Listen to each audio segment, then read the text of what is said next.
अटेर से कांग्रेस प्रत्याशी पूर्व विधायक हेमंत कटारे ने भाजपा प्रत्याशी सहकारिता मंत्री अरविंद भदौरिया के विरुद्ध आचार संहिता उल्लंघन के मामले में शिकायत की। नामांकन फॉर्म में जानकारी छुपाने को लेकर उनका नामांकन रद्द करने की शिकायत चुनाव आयोग से भेजे गए अटेर प्रेक्षक से की है। साथ ही उन्होंने प्रेक्षक को इसके प्रमाण भी उपलब्ध कराए। प्राप्त जानकारी के अनुसार कटारे सुबह 10:30 बजे सर्किट हाउस पहुंचे और चुनाव आयोग के द्वारा अटेर के प्रेक्षक बनाकर भेजे गए IAS मोहम्मद रोशन से मुलाकात की और शिकायतों के प्रमाण सौंपते हुए उन पर कार्रवाई करने की मांग की। उन्होंने बताया कि जिला प्रशासन भाजपा प्रत्याशी की मदद कर रहा है और उनको प्रोटेक्ट कर रहा है। उनके द्वारा पूर्व में भी कलेक्टर से आचार संहिता के दौरान मंत्री के द्वारा जनता दरबार लगाए जाने और उसमें सरकारी कर्मचारियों को उपस्थित होने के प्रमाण सहित शिकायत की थी। उस पर कलेक्टर ने कर्मचारियों पर तो कार्रवाई कर दी, लेकिन भाजपा प्रत्याशी पर अभी तक कोई कार्रवाई नहीं की। दूसरी शिकायत भाजपा प्रत्याशी के द्वारा नामांकन फॉर्म में जानकारी छुपाने को लेकर की है, जिसमें भाजपा प्रत्याशी के द्वारा 3 बिंदुओं पर जानकारी छुपाए जाने की शिकायत की गई।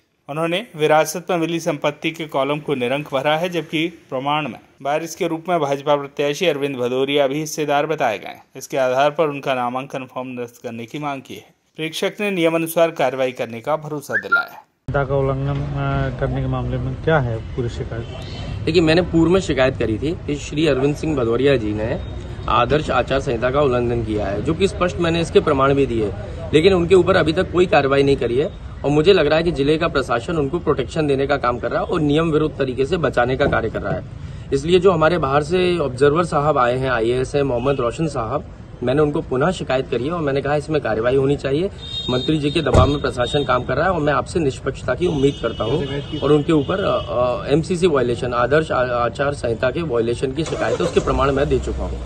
एक आपने आज 2 शिकायतें की हैं, एक कोई और शिकायत है आपने फार्म निरस्त करने वाली, वो क्या है? जी, मैंने दूसरी मांग ये करी है कि जो मंत्री अरविंद सिंह भदौरिया जी हैं, उन्होंने फॉर्म में कई सारी जानकारियां जानबूझकर छुपाई है।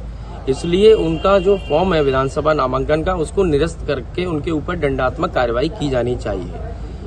क्या है, जब आप फॉर्म भरते हैं, नामांकन भरते हैं, तो उसमें आपको ऑन ओथ जानकारी दी जानी रहती है।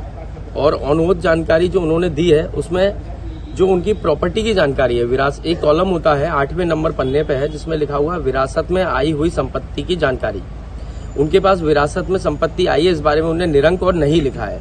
जबकि मेरे पास कुछ कागजी प्रमाण हैं जो मैंने दिए हैं कि इनके पास विरासत में आई हुई संपत्ति है, जो इनके स्वर्गीय पिताजी के बाद 4 भाइयों में डिवाइड हुई थी। उसके मैंने खसरा खतौनी पूरे नंबर भी यहाँ पे प्रोड्यूस किए हैं और वो आप चाहेंगे तो मैं आपको भी दे दूंगा। तो पहली चीज, इनने जानबूझकर अपनी जानकारी छुपाई और ऑन ओथ इलेक्शन कमीशन के समक्ष झूठ बोला, इसीलिए इनका फॉर्म निरस्त होना चाहिए स्वतः ही और इनके ऊपर जो कार्रवाई होती है दंडात्मक, वो की जानी चाहिए। दूसरा पॉइंट ये है कि इनका वोट अटेर में है ही नहीं, ये इनका वोट है भिंड विधानसभा में। तो जब ये दूसरी विधानसभा से चुनाव लड़ रहे हैं, ऐसी स्थिति में जो इलेक्ट्रोलर वो होता है, कॉपी होती है, उसको सर्टिफाइड करके ऑथेंटिकेट किया जाना चाहिए। और सुप्रीम कोर्ट की स्पष्ट गाइडलाइन है इंडियन एविडेंस एक्ट के तहत कि यदि कोई भी इलेक्ट्रॉनिक डेटा आप दे रहे हो ऑन ओथ, तो उसको ऑथेंटिकेट करने के लिए 65B का सर्टिफिकेट नहीं लगाया है तो वो ग्रह योग्य नहीं है या अमान्य किया जा सकता है। इसलिए उसको भी निरस्त किया जाना चाहिए। तीसरी चीज है कि जो भिंड से श्याम सुंदर उपाध्याय की रिपोर्ट।